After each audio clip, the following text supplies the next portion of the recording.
I was able to defeat my opponent in 3 rounds using this tactic. Let me introduce you to the concept of wasting turns. In this game, I started off with a Kolai talent card, which means that with the right Fischl setup, I know that I could take out one of my opponent's characters within the first turn. However, in order to achieve this, I need to make sure that both Fischl and Kolai hit the same enemy. To do this, I end my turn immediately by switching into Kaching. Whilst this may seem counterintuitive at first, by wasting a turn here switching, I'm actually forcing my opponent to play and expend all his elemental dice before I do. And once he has ran out of dice, or in this case ended his round, I can then start setting up with Fischl without worrying that he might switch out. This tactic actually exploits a flaw within the current TCG rules, where you can only end your character's turn without ending your round by either switching or attacking. Since switching characters only cost 1 elemental dice, whilst attacking usually costs 3, by purposely wasting turns switching, you can actually outplay your opponents to a position where they cannot disrupt any of your setups.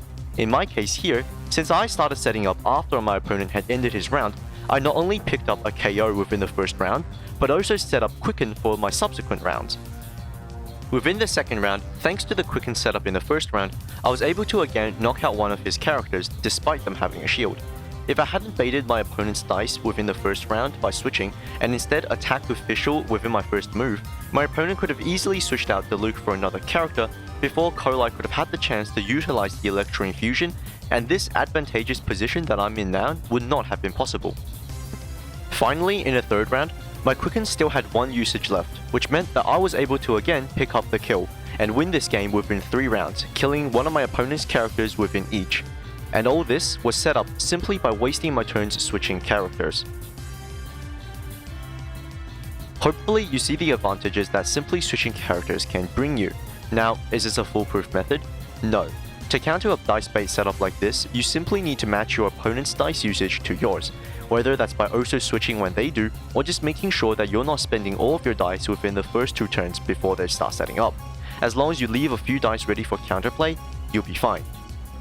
To give an example of this, if my opponent hadn't given Fischl an artifact within his initial plays, then he would have still had a few dice remaining to switch out after I began setting up.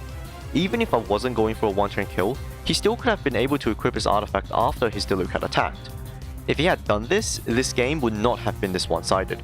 Thank you very much for watching this video to the very end. If you enjoyed the content, I would really appreciate it if you could help support me, a small YouTuber starting out, by simply liking the video. Thank you again and have a great day.